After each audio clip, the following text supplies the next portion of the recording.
Well, Sharon, welcome to the podcast. We're so honored to have you. Thank you so much for being here. It's my pleasure. Thanks for inviting me. We are huge fans of your work, huge fans of your book, and we're excited Thank you. today because we're going to ask you about everything conspiracy, conspiracy theories, conspiratorial thinking, and we know that this is something that you're passionate about and that we've learned a lot from you about. So we're just excited to do this with you today. I think you have been just helping us learn how to sort fact from fiction.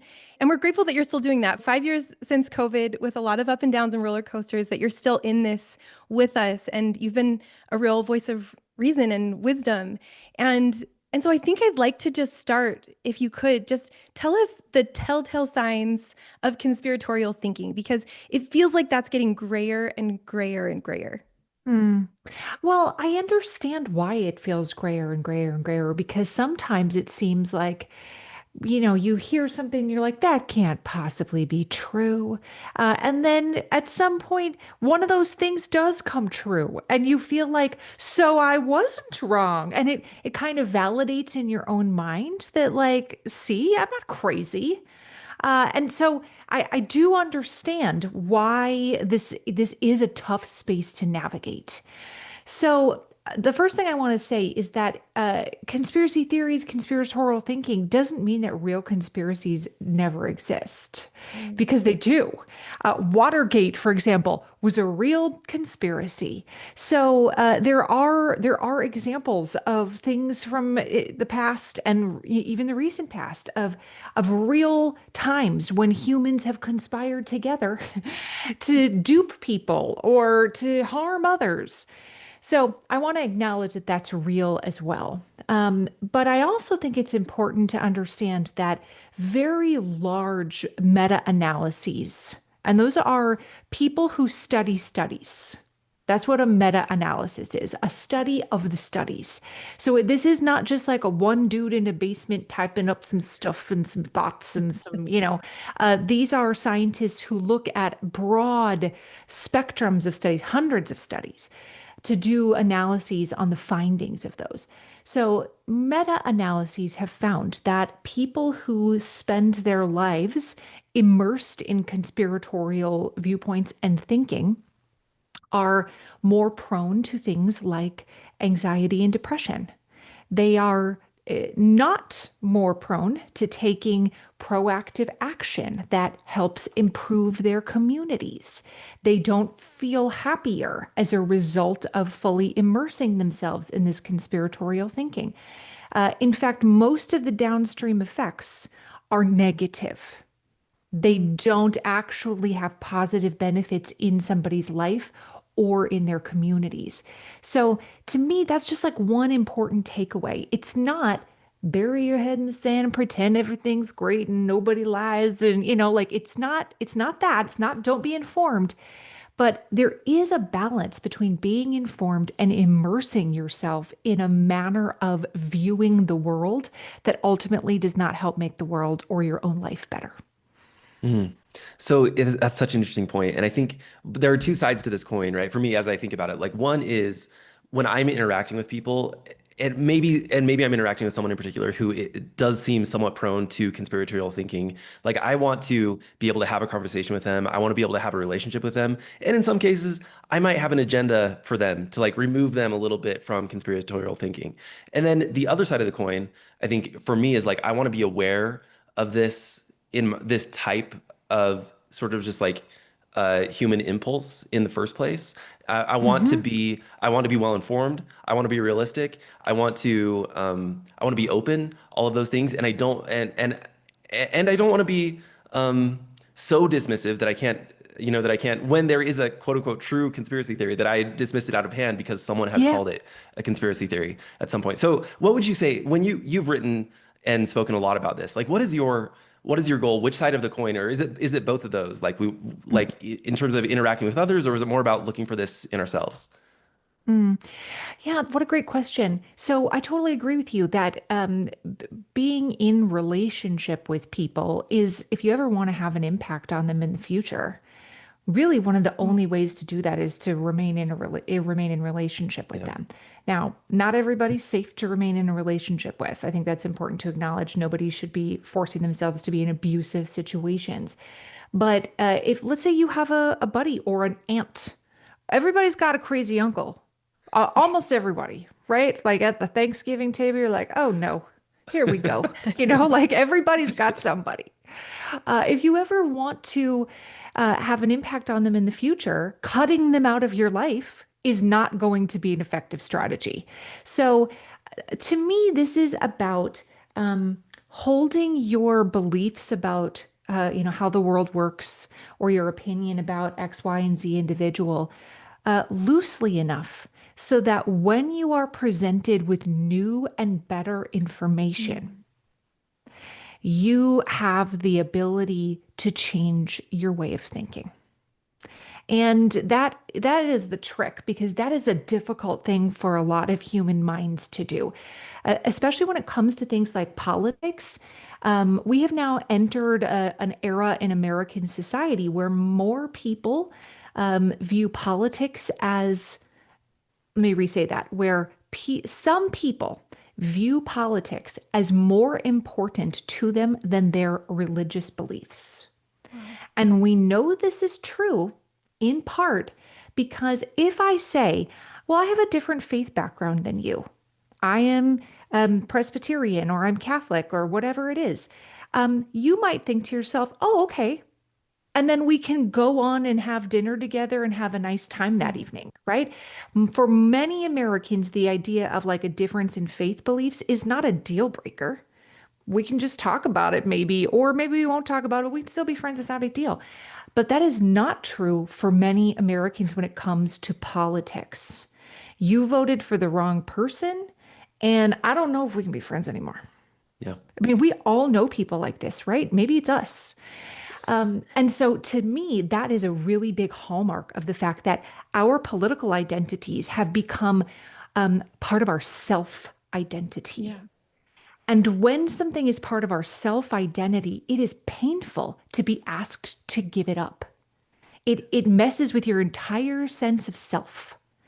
So the idea that like hold your beliefs loosely enough so that when you're presented with new and better information, you can change your mind. That I'm not going to pretend that's an easy ask, because it's Yeah. not an easy ask for a lot of people, but that's really the ideal of where we can work towards. We can make progress towards that. Yeah. Can I ask just one follow-up on that point about relationships? I think what I've seen emerge in the last 9 years is that, I think there are a lot of people, especially that maybe are like maybe more moderate or progressive, who, say, 15 years ago, of course I could be friends with a Republican or whatever. And this is in the US specifically, obviously. But I think what the narrative that I see emerging on social media and, among my own friends is that we're no longer saying that we're being asked to be in a relationship with someone of a different political persuasion, but that it goes farther than that. This transcends politics. We're talking about fascism. We're talking about authoritarianism. And so it's not me being, so precious about my politics that I won't be in a relationship with this person. It's I can't be even adjacent to enabling something that looks like, Germany in 1939. I'm not stating my own political beliefs here. So I'm just curious. Yeah, I'm curious what you might say to someone who does believe that they need to cut off relationships, because this is no longer just, politics as usual. Yeah. Yeah. I hear that all the time too. And I get it. I get where people are coming from, that to them, it's an issue of morals. This is not an issue of difference of opinion on what is the correct referendum amount to, like, what amount should we increase the library funding by? Exactly. That's not how it feels, and that's not how it is. That these are very existential crises questions for America. And it seems like I don't want to be on the wrong side of history. And so I'm not going to be, I don't want to go down as a Nazi sympathizer, right? Like that's legitimately how it feels to people. And I will tell you this, that multiple things can be true. You can say, this is my line in the sand. I'm not going to go down in history as X. And I'm using the word Nazi sympathizer just as a parallel. I'm not saying people in America are actually espousing these beliefs in large quantities, but you know what I'm saying? We are often using 1930s Germany parallels today. I'm not going to go down in history as somebody who believed the wrong thing. That can be true. And you can also decide My morals require that I love my neighbor. And I said this a while on Instagram, and I said it, tried to say it really gently. And and people did take it in the spirit in which it was intended, but a lot of people replied like, "I don't like the words coming out of your mouth. Um, I don't want to have to do that. We Yeah. only, if we are a person of faith, we only love God as much as we love our enemy." Ooh. And that is like, I don't like those words at all. Zero approves given by me. You know Yeah. what I mean? Even if you are not a person of faith, almost all of the world's moral traditions, whether you obtain them from a secular source or a different faith background, almost all of the world's moral traditions have some version of love your neighbor. Maybe slightly different language, but we intrinsically know as humans that that is good for us, that that is good for society, and that it is difficult, which is why it is part of our moral traditions. It's not, we don't need to have it be part of our moral traditions to love Taylor Swift or to love Dolly Parton. Those people are easy to love. Right? Like we don't need somebody coming along and being like, well, gosh darn it, you better love Dolly Parton. I already do. So that we need to be told to love our neighbor because a lot of times our neighbors are really difficult to love. Yeah. And the concept of love your neighbor means love your enemies because your enemy is your neighbor. And I don't like it either. Trust me. I don't like it either. I don't want to love my neighbors sometimes. Yeah. But I know that it is the right thing to do. So both of those things can be true. You can love your enemy without being a fascist yourself. You can love your neighbor without agreeing with their politics. Loving your neighbor does not require agreement. And we do sometimes, I think we've adopted almost this sort of contamination um, Hmm. idea in American politics. Like if I'm adjacent to you, then I'm contaminated by your Yeah. viewpoints.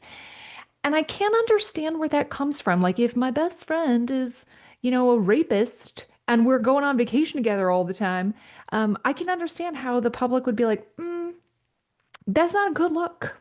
Like I get that. I really do. But I think we are forgetting that we only love God as much as we love our enemy, or that we only love our neighbor as much as we love the person we dislike. Yeah. Do you think, I mean, what is it exactly? What is the actual underlying human need or fear that makes these ideas so compelling? Is it just like the relief of having some belonging with the people? Like if you can villainize someone together who is a true villain, is it just the security of that kind of belonging, or like what is it? Like there must be something happen because I mean, happening in our psychology that makes this this like phenomenon happen throughout all time. It's just like Yeah. something that seems so attractive in every era of our history. So Mhm. what do you think it is? Yeah, there's a few different things at work. One of them is absolutely what you just said, that in-group, out-group mentality, that humans have been successful species because we have developed very interdependent communities.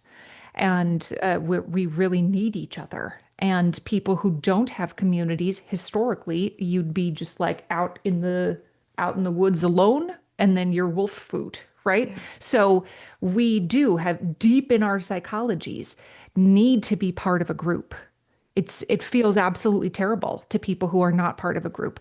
Most people who, are mass shooters, for example, have deep issues with a lack of belonging to a community. So some of it absolutely is our need to belong to something. A second thing that it is some humans in particular have a very difficult time with not knowing things. with not knowing the answer to something, with not having an explanation to something. Some people feel way more comfortable with it than others. If you are like a theoretical physicist, your comfort with like not knowing is probably pretty high. We don't know if the universe is still expanding or not. You know what I mean? Like so much of what most scientists actually, even though they're searching for answers, are quite comfortable with the idea of not knowing and just saying, we haven't come up with an answer to that yet. Other people do have a very, very like deep in their psychology. It feels sometimes physically uncomfortable to not know the answer to something. And because of that, it feels preferable to substitute information that feels good than it does, it feels preferable to substitute information that feels good and provides an answer to a question, even if it turns out that that answer is wrong. It feels good. Humans have a very long history of myth making where, various cultures through time and space have had explanations for how the earth came to be, for how humans came to be. Some cultures, they believe, a raven dropped the earth from the sky and it positioned it in the heavens. This is human nature to search for an explanation to our life's big questions. So it's a form of myth making. And the internet has made myth making really easy to access. You don't need to get your myths from your ancestors around the fire. You get your myths from a message board on the internet. So that's that's the second part of it. And then the third part of it is the neurotransmitter hits that we get from being the person to know a secret thing. Have you ever had a friend be like, tell you they're pregnant? And you just are like, I can't wait to tell somebody. Like, and you call somebody else up and you're like, don't tell anybody. But Aubrey is pregnant. Do you know what I mean? Fill in the blank with whatever secret. And it could be like completely non-malicious. You're just really excited. They got engaged. Some really great news. You almost feel like bursting. Like you just need to tell somebody this really exciting thing. This is just like how our minds are wired. We love secret information. And so when we believe that we have become the recipients of secret information, that just like pings all of our little center, our little dopamine centers in our brain. We love it. So this is why books about things like spies and why James Bond is popular, like these kinds of ideas that somebody did something secretly. Humans love it. And that's what a conspiracy theory is. It's a secret explanation for something that only you and a very small group of people know. Only we know that the moon is made of green cheese. And the rest of y'all are out here thinking it's made out of rocks. And someday you're going to find out the truth. Like that it feels really good in some people's minds. Yeah. Yeah. So what's the issue with conspiratorial thinking? Why can't we just believe that the moon is made of cheese and sort of like, or not, maybe not us, but just like live and let live. Somebody believes that, it's fine. Why not just move on? I think sometimes they are relatively benign beliefs, you know? There are some people who are like obsessed with who killed JFK. And ultimately, is that really impacting your life? If person A did it or person B did it, it's probably not, right? It's probably not. There are some things. If I bet if you did a poll of a room, like, what's a conspiracy theory you secretly believe? There'd be a bunch of people who are like, we never went to the moon. So and so killed JFK. Like people have their own little, when I was growing up, I really believed in the Loch Ness Monster. I really thought that was like, that had to be real. I don't anymore, but I really did think that. And I wasn't hurting anybody by thinking that. Right. So there are some that are just like, whatever. It's not worth creating all kinds of rancor and discord in your family dinner, arguing about it. But the bigger issue, though, is when it moves beyond, Tim's personal belief system that he likes to, read some books about once in a while. And it moves into the real world where people begin to take real world action that sometimes can be violent. They take actions based on outright lies. And those outright lies then can have broader societal repercussions that can damage everything from church relationships to democracy itself. So sometimes, like we don't always challenge, like to use your own children as an example, we don't always challenge every single delusion that your child has, right? And of course, they're young, their brains are immature. But imagine going through life being like, "Are you kidding me? Absolutely not. No, Santa." Some people don't believe in that, and that's fine. But imagine what it would be like if every child went to school and just started giant arguments about that. That's not really a fun way to live. But yet at school, should the teacher be like, yeah, you know what? Some people do believe that 2 + 2 is 7. And that's equally valid. And we should do math because some people believe that. There's a difference between those things. Some things are objectively false, and we cannot construct realities around these objectively false ideas. Yeah. Can I ask you, because we talk a lot about issues of, faith and spirituality, and uncertainty is something that comes up all the time. And Mhm. this is a thing that can become really problematic in faith traditions when you're starting to ask big questions, and you have to kind of face your own intolerance for uncertainty. And so Mhm. I'm really, when you brought that up, and then also just like this idea of secret information, I can also see how those are like very close to the surface for people of faith. Like there's this Mhm. idea that like you have something that is working for you, that feels true to you, that you want to share, like that's Christianity, right? And also there's this drive to feel like you have knowledge about it, like that there isn't a big question mark, even though faith is inherently gonna, it has to be about uncertainty too. But I guess so my real question is like, do you think that faith communities have some vulnerabilities to this way of thinking, or is there something protective about being in a community like this Mm. because of the belonging that it gives you? Or I don't know, like what do you Mhm. see there happening in faith communities?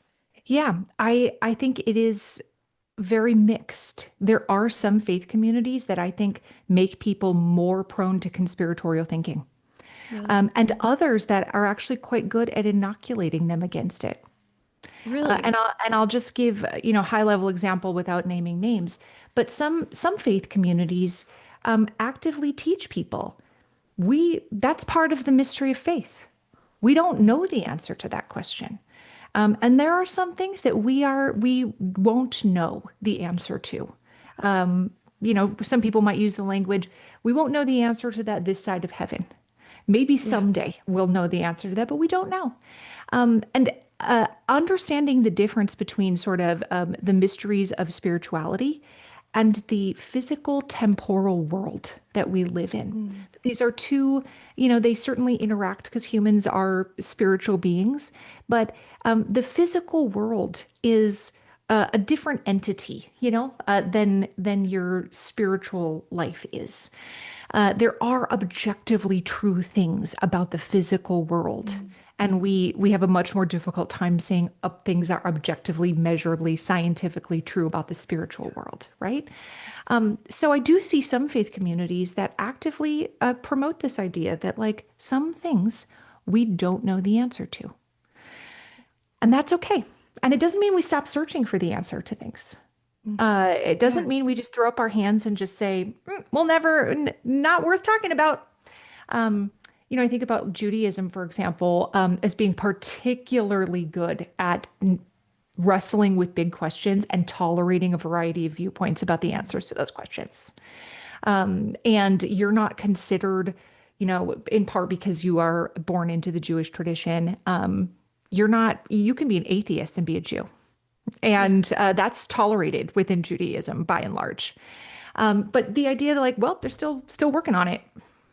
And that's the way it is. Um, I do think, though, that there are other faith traditions that actively promote conspiratorial thinking about the temporal world. Mm. that there are conspiracies that are out there to intentionally mislead you. That are, there are groups of evil people who are actively running the world. Yeah. Often those things are also pinned on Jews. Yeah. The evil cabals of Jews that are running the banking systems and whatever. There are faith traditions who are still talking about Really? those things today. Yes, yes. So those are kind of maybe Yeah. more, ends of this different ends of the spectrum examples. But I wouldn't say that having a spiritual faith inherently makes you prone to conspiratorial thinking. And I think most people can understand the difference between the mystery of faith and the scientific inquiry in the temporal world. Yeah. Yeah. You've written about the sort of correlation between effortful or effortless thinking and conspiratorial thinking. You Mhm. in one of your blog posts, you'd written that there was a large meta-analysis done on conspiratorial thinking. It looks like there was this correlation that showed that people that sort of like the I don't know if I don't want to frame it incorrectly here, but sort of the easy way out thinking tend to Yeah, be more prone to conspiracy theories. yeah. And I was thinking about that, and I was like, but if you were to talk to someone that's engaging in spiritual thinking, they might actually argue the exact opposite. Mm. They may say, "Oh, well," and they may have like many reasons. And this is why, to some extent, it's difficult to have these conversations because they've watched hours of YouTube videos or gone down deep in the rabbit hole on Reddit or whatever, and they've got dozens of points that I've never even heard of to back up the argument that they're making. And so it makes you feel like if you're on the other side of the argument, it's like, oh, well, maybe I am the one that's doing the effortless thinking because Hmm. they've actually spent more time on this than I have. I've sort of like bought the accepted explanation. So how would you, I guess I'm not sure what the question is exactly, but like how would you push back against the idea that this type of thinking is actually more effortful in some Mm. ways? Mm.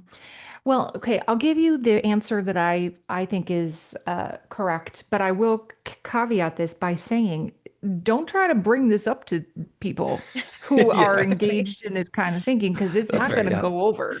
Yeah. Yeah. You can't be like, you're actually just memorizing talking points from somebody on YouTube. You didn't actually do this analysis yourself. Talking that way to them is not going to be helpful, even Yeah. though it's probably true. Yeah. There's no, like, do you think this is an extreme example, but imagine if Albert Einstein got his information from Reddit. Okay, would we be like, he is so smart? Oh my gosh, so much research. Do you know what I mean? Listen, I've been on Reddit. I understand the appeal, but the idea that watching some YouTube videos and reading Reddit threads is researching something, that's also not real. So, but again, don't please heed my advice and don't bring up Yeah. reading Reddit is not research. That is not going to get you anywhere with people who are finding themselves prone to this. But that is the truth. Yeah. They might feel, it might feel to them like I am doing my research because we have come to equate research with reading reviews of things. Hmm. I did my research on which car seat to buy. And by that, I mean, I Yes. read 300 reviews Yeah. and I watched the YouTube videos of how easy it was to install. Right? Like that's how we have come to equate reviews with research. I read a bunch and I researched it. And yeah, when you're buying products, that might actually be a great way to research things because you don't have an independent lab to test these things. That might be great. But when we're talking about, like, again, scientific inquiry, that is not how scientific research is done.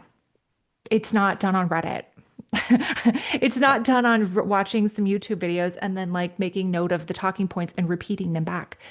So that's one of my personal frustrations with the topic. But if you are looking for a way to like engage with somebody who feels like I am doing a bunch of research, Hmm. I think always the best way to deal with them is with curiosity and not with accusations, not with statements that they would view as condemnation.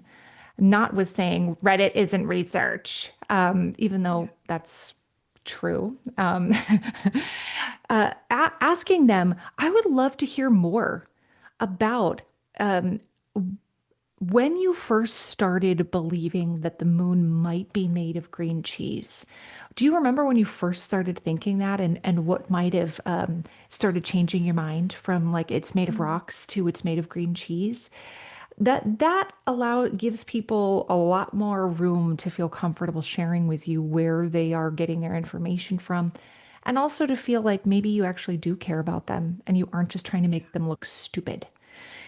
And that would probably be the entrance into a long conversation or a series of conversations. It can't be your goal to change their mind in 5 minutes, but curiosity is one of the only proven ways to engage with somebody who is maybe off the deep end or heading down a wrong path. Curiosity. Wow. I wanted to ask you about this idea of just an overload of information that's accessible now, because it feels like conspiracy theories in the 19th century, it made more sense because information was so slow and pretty inaccessible that there Yeah. was just like a lot of room to fill in the blank and for things to catch steam. But now it feels like, okay, was information not the actual problem? Because now we have this opposite issue, which is that it's instant and it's endless and the interpretations are endless. And it's like, it turns out that didn't solve the problem. And Hmm. so my impulse is like get better information, but then we're just adding to what's already overwhelming. So I guess, is it an antidote? Like, is correct, reliable information and interpretation of information really an antidote? Mm. It's a really good question. Like, is the answer actually more information? Right. Because in the past, we didn't have any, and we were having the exact same problem, maybe even Right. to a slightly lesser degree, just because Right. information didn't spread as Exactly. quickly. Yeah. Yes. I mean, the best inoculation to misinformation is the truth. That still remains true. It still remains true. You're not going to convince me that the moon is made of green cheese because I know the truth, right? Even if I watch 25 YouTube videos, I'm still not going to believe that because I know the truth. But um, the trick becomes how do I sort through a fire hose of information to determine what is actually real? Like that's a very real question humans are contending with today, extremely real. How do I get to the truth when I could literally spend my entire life watching YouTube videos on this topic? Right. And I one of the things that I lament about our current moment in American history is the idea that nobody is an expert at anything. Like all experts are Mm. suspicious. All of them are suspicious, or so we say. You can't trust anybody with a certain degree. They're all bought and paid for, like whatever the Mhm. list of reasons is. Um, but if we are really willing to think about it, we actually don't believe that. We actually do not believe that. And a couple of examples for ways that we know that's not true is um, we still only trust a licensed pilot to fly us on this Delta plane, right? Like, I'm not just like, Yeah. no experts, everyone knows the same. He watched YouTube, he's fine. I'm not going along with that idea. Like I need the licensed pilot with the years of experience to fly this Yeah. Delta plane. We do trust the expert to do that, right? My husband's been in a terrible car accident. Like this is true. 5 years ago, my husband had a kidney transplant. I trusted the experts to actually do the kidney transplant.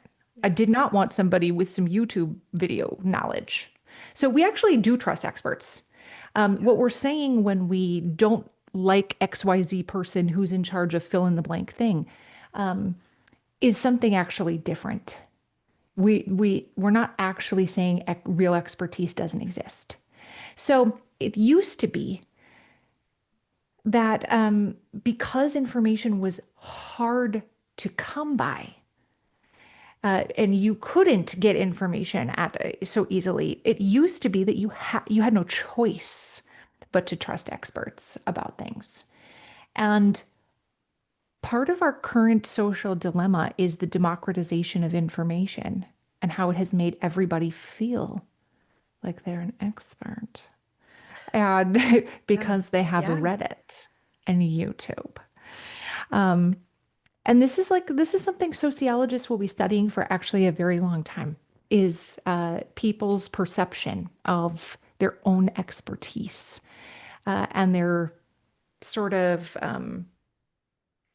their demonization of people who are actually experts in topics. Yeah. Sometimes when I'm thinking about my own epistemology, I wonder about this because like if I were to find myself in a conversation with someone that's engaging in conspiratorial thinking about a particular topic, I think most of my rebuttals, let's say I haven't I haven't engaged in curiosity the way I should, and instead I'm like actually in sort of the nitty-gritty of the topic. I think most of my rebuttals would rely on expertise, and maybe not even in a super informed way. It's just like I know generally the consensus is that such and such, and there are a whole bunch of people that have PhDs in this, and they believe this particular thing. But what is also true, I think I would be accused of this in this theoretical argument, and is true, is that I'm actually engaging in a logical fallacy there, which is the appeal to authority, right? Like I'm not actually going to root truth, but at the same time, to be fair to myself in this situation, like I don't have enough time in a lifetime to get to true expertise on all of these various topics. Right. So what is the answer here? Is it to just trust the experts in combination with some openness to new information, or how, I don't know how you'd address that. Mm. I mean, it depends on what we're talking about, right? It depends on the topic. Some subjects are much more easy to be like, you know what? If I don't have an expert, nothing bad's going to happen to me. If I Yeah. give myself a bad haircut because I'm not an expert haircutter, then say la vie. Yeah. Next time I'll know better. There are low stakes things that you don't actually have to be an expert in. But when it comes to other topics, especially that are being extrapolated across an entire society, that is how humans, throughout the entirety of human existence, have constructed their societies, that there are elders of our society who know more than us.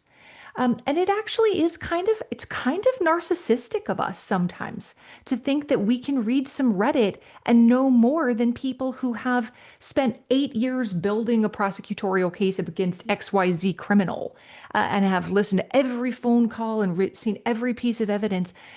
Just to use, one example, it's kind of narcissistic of us to think that we can just read some stuff on the internet and know what's real, when that is not how humans have ever believed that true knowledge, that truth, that tradition, that um, moral values are transmitted.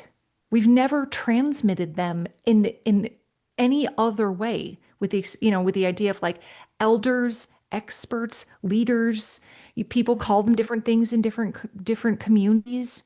That's how we have constructed our society to be. Yeah. Up until the invention of Beyonce's internet.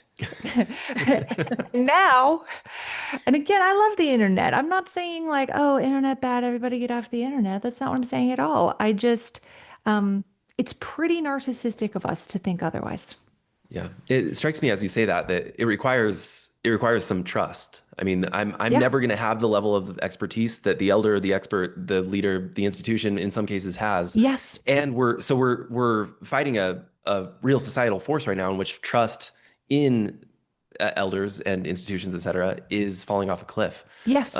So how do we, yeah, as people who want to engage with the world, with society in good faith, how do we start to rebuild or retain a more trusting society? Mm. Transparency is a huge part of it. It Mm. really is. How we talk to each other matters. And I think about people like, do you guys know who Jeff Jackson is? I No. don't think so. You should look him up. He used to be a freshman congressperson from North Carolina.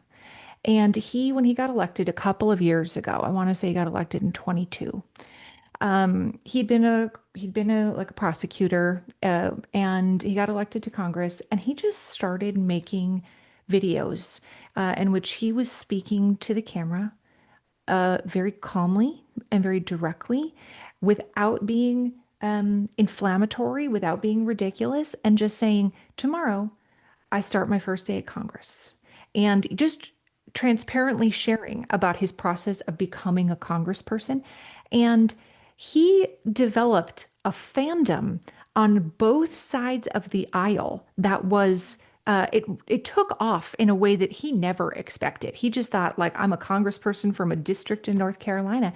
But the way that he talked to people resonated with them so deeply that, he's a Democrat. There were so many people in his comments who were like, I'm a Republican and I'd vote for you for president. Like, the way he made them feel really mattered. And the transparency that he brought to the congressional process of, like, here's why we can't pass a budget. Here's why the government is about to shut down. Here's why the following things are happening. So transparency is an important part of it. And then, by the way, the powers that be in North Carolina didn't like Jeff Jackson's popularity, and they gerrymandered his district out of existence so that he was not going to be able to get reelected. So instead of trying to get reelected, he just decided to run for Attorney General of North Carolina, and he won. Oh my gosh. He won as a Democrat in North Carolina, which again Wow. speaks to this idea that, he appeals to people on both sides of the aisle. Andy Beshear, of the governor of Kentucky, is another great example of that. It's a pretty deep red state. He's a Democratic governor. So much of his appeal is how he talks to people. People actually don't care that much about policy at all, unless it involves me handing you a check. Unless it involves actual real dollars in my hand, they actually don't care that much about policy as much as they say they do. And I'm not saying this is universally true, but if you take a policy, proposed policy, and you say, okay, I know you guys are Republicans. The parties come up with these ideas. What do you think? The chances that you will be like, yeah, okay, I like it, are quite high. If I take the exact same idea and I tell you one small difference, the Democrats came up with this idea. What do you think? You're not going to like it. So it goes to show that we actually don't care that much about policy. We care about tribal identity and how somebody makes us feel. So the idea that distrust in institutions has become widespread, I think, is a byproduct of the vitriolic manner in which we treat each other, in which we have normalized the vitriolic treatment of other people. Why would I want to be why would I want to support that organization? Do you see what he tweets at people? Do you know what I mean? Like, it's because it's so easy to find out this information about people now. It's so easy to go online and be like, are you kidding me? Just to dig up your old tweets. That has really done a lot to erode our trust in institutions. And institutions actually are really important in a democracy. A democracy with no institutions quickly devolves into anarchy or authoritarianism. Anarchy, by the way, always becomes authoritarianism. Because there will always be somebody who is biggest and strongest and has the most friends and takes over. So part of a healthy democracy is thriving institutions. And the idea that we have to, like, tear everything down and burn it all down and start over, I do understand the impulse of, like, this is broken, we need to fix it. I do get that. But lighting the entire city on fire is not the most efficient way to make change. It's just an efficient way to destroy things. Yeah. Oh, that's so interesting. And it makes sense that when there's less and less of a contrast between that kind of trust and these very non-transparent, malicious figures who are exploiting public uncertainty, it makes sense that, like, there's even more vulnerability to Yeah. being their prey because there's not this contrast where that's like a solid trust. And we've kind of skipped over this, but I'd really like to hear how these specific conspiracy theories start. Like, does it require a malicious person who knows the truth, who is targeting an audience and spreading misinformation? Or is this a game of telephone, or like how do they actually get off the ground in the first place? Yeah. I mean, some of it is probably telephone. Some of it is probably like, I heard that she said that he did, blah, blah, blah. We can probably think of some examples from that from history where, we have heard about, like, I heard she had a secret love child. Like, we can probably think Yeah. about examples like that. But almost always the broadly pervasive, the one conspiracy theories that have lasting power require somebody who knows the truth at the center of them, because they then have to take great care to obfuscate the truth, to conceal the actual truth from people. Because if it was just a know nothing who's like, oh my gosh, my bad, I didn't realize that was true, the entire thing would fall apart very quickly. So I'm sure there are little conspiracy theories here and there that are just games of telephone. But the real ones that have legs always have people at the center who know the truth Wow. and who benefit from other people not knowing the truth, and who benefit from the status quo, either financially or via a you know belonging in a community or power consolidation. I think back to like the prevalence of QAnon starting in like 2016, Yeah. 2017. Um, though the people that started QAnon absolutely knew the truth. They were running porn websites out of a couple of different places like Japan and the Philippines. They were a father and son who kept then getting blocked on all of these websites that they were involved in. So they started their own that had VPNs that worked around the filters of various countries. And then they had these user to user, peer to peer file sharing systems where people could upload their own naughty images so that they were not viewed as like the publishers. They were just sharing. We're just sharing with each other. And from those websites, people started sharing memes and jokes with each other. And then it morphed into message boards. And those message boards that started as porn sharing websites, those message boards were the genesis of QAnon. This wasn't so those men absolutely knew the truth. Yeah. There's no question that they did. And those kinds of things you don't invent giant codes and like have all these feed drops and like the amount of work it was to maintain it, the money it took to maintain it. That was not a like, oh well, I heard that was true. My bad, sorry. That's not what was happening. Yeah. Yeah. Mhm. When you think about the world today as it stands in 2025, what are the either some specific conspiracy theories or some like strands of conspiratorial thinking that we should be aware of and watch out for? Anybody who wants to cast all people as part of one group, that Mm. is a desire to plant conspiratorial thinking in your mind. All immigrants are X. All Republicans are Y. All Democrats are A, B, and C. Yeah. The idea that like all people from a group, that this idea of like strongly lumping all people together is a desire to dehumanize them, to subtly dehumanize them so that it becomes easier for you to then believe untrue things about them because you don't view them as your equal. Yeah. We subtly do this, like of course the Nazis were excellent at dehumanizing people. That's how they were able to do what they did. But we, in a more subtle way, also dehumanize the Nazis. It's easy for us to dismiss Whoa. somebody who was a Nazi, like, oh, he's a Nazi.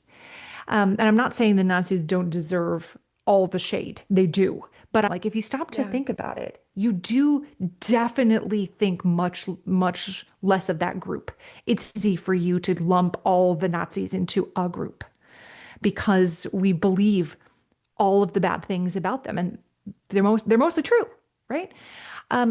But it's easy to see then how that ball kind of gets rolling. If I can get you to lump everybody in a group into this one way of thinking, like they all believe X, Yeah. then it's just a couple of steps before I can start convincing you that all people who are from certain faith background or all people of a certain ethnic background, they all have these common characteristics, and those characteristics are bad. Yeah. And it, the most people don't wake up in the morning and think, I'm gonna leave the narrow path and I'm gonna start walking down this bad path over here that leads me to bad things. Most people don't make that conscious choice. It happens very slowly and incrementally over time, and then they can turn around and look and see how far astray they have gone. But the reason that people can be led astray is in part because of this way of thinking that all of the people in this group belong to Yeah. something bad. Yeah. I wonder if to kind of wrap up, I keep thinking about one of my favorite stories from your book, Septima Clark. Mhm. And you've kind of touched on this, but I wonder if you could just tell us a little bit about her story and sort of the wisdom that she left with the world, because it feels like this is such an applicable context Mhm. for her life lesson. Yeah, I think so. Um, Septima Clark was born at the end of the 19th century to parents who had been enslaved, and she didn't have a set of life circumstances that you would ever trade places with. She got married very young, had a baby. The baby died. She became so depressed that she wanted to commit suicide, and then was sort of saved at the last minute by her younger brother, saved from dying by suicide.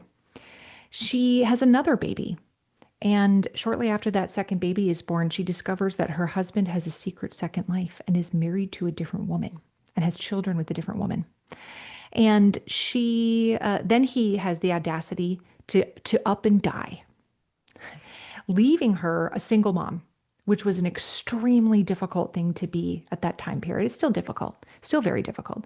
But at a time when Black women in particular did not have access to hardly any professional opportunities, and then also the social stigma of being a single parent was really difficult. So she eventually became a teacher. And she was not allowed to teach in Charleston public schools because they did not hire Black teachers of any kind. It didn't matter if you were teaching Black children or white children, they just didn't hire Black teachers. She had to leave her child with her relatives to go seek work elsewhere. And over time, when she showed up every day at that school, which by the way had a sign over the door, in a school that had no resources, it didn't have electricity, it didn't even have glass in the windows. The sign over the door said Promised Land. And I can promise you that it did not feel like the Promised Land, right? Like she could easily see what the schools for white children had. She could easily see how other families had spouses and they could have their children with them. And there's no way that she woke up every morning and thought to herself, wow, I am really changing the course of history here. I am really gonna, someday, a woman in 2025 is gonna write about me. Like that, those are not the Yeah. thoughts she was having.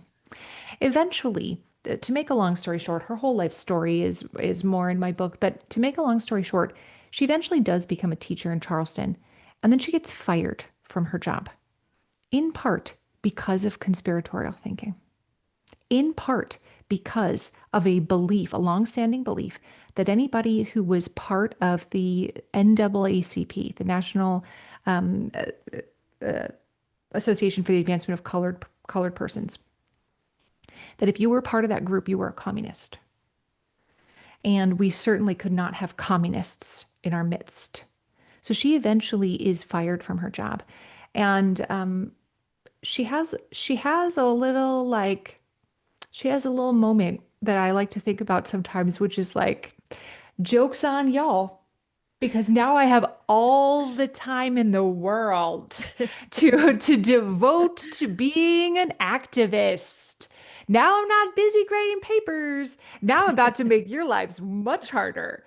Um, so that it kind of makes me chuckle thinking about sort of the cosmic justice that ultimately Septima Clark gets. But had she not been fired, she would not have had the opportunity to become a teacher of adults. And had she not had the opportunity to become a teacher of adults and to start a system of citizenship schools all over the American South, which, by the way, We need citizenship We could schools use again. those. Yeah. Let's get back into that. Had she not had the opportunity to do that, she would not have had the opportunity to teach adults like Rosa Parks and like John Lewis, giants of the civil rights movement. After Rosa Parks left Septima Clark's workshops, shortly after that is when she becomes Rosa Parks on the bus. And so the entire course of history was changed because Septima Clark got fired from her job because of a conspiracy theory about her beliefs, which were not real. She wasn't a communist. Um, she could have spent the rest of her life just being angry about how she was treated unfairly and how perpetrators of these conspiracy theories ruined her life. She could have done that. But instead, she kept doing the next needed thing.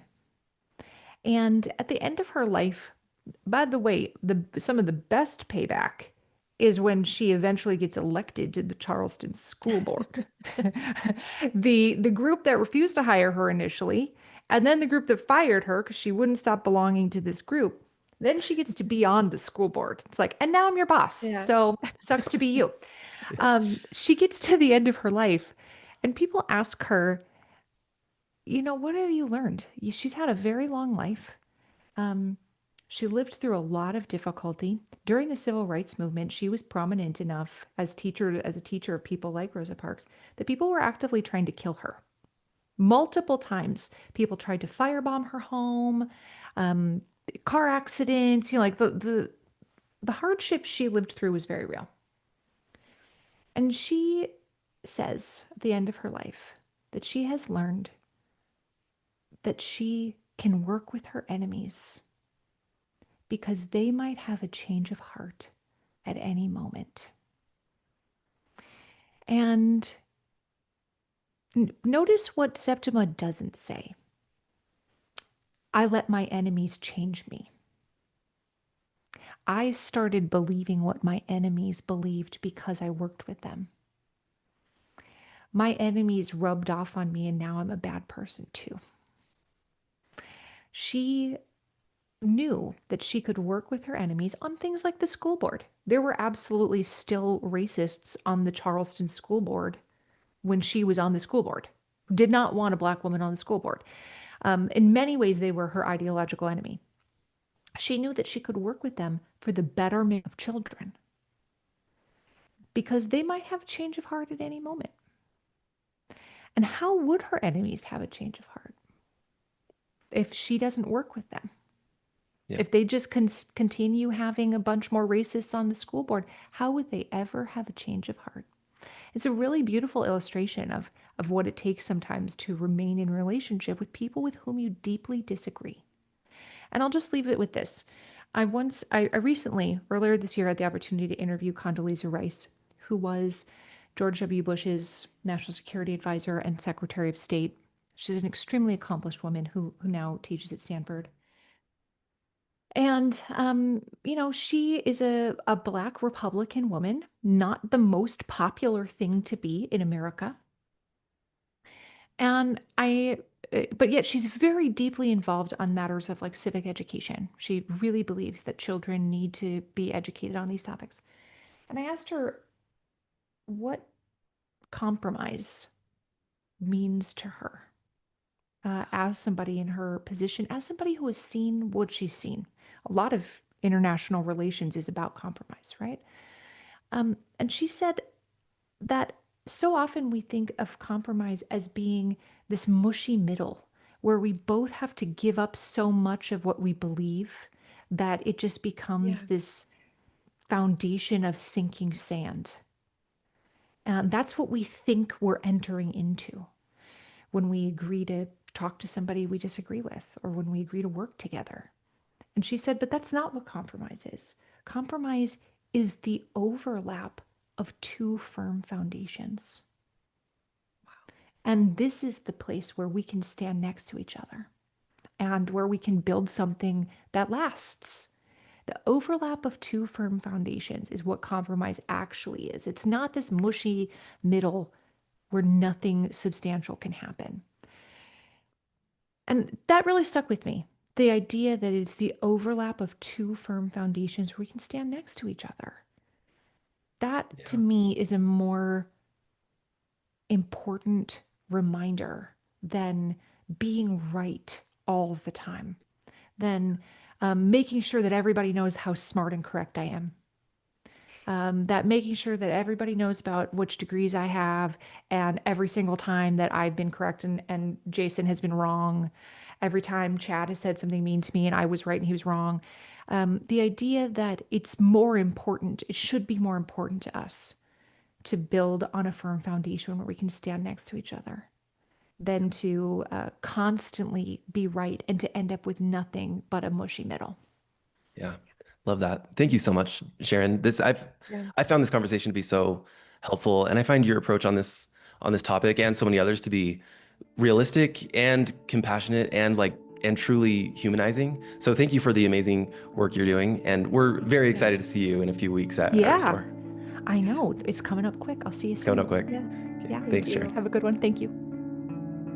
All right, thanks so much for listening. We really hope that you enjoyed this conversation with Sharon McMahon. You can find her brand new book, The Small and the Mighty, anywhere books are sold. And if you'd like to hear Sharon live, please join us at Restore. You can get your tickets at faithmatters.org, and we'll see you there.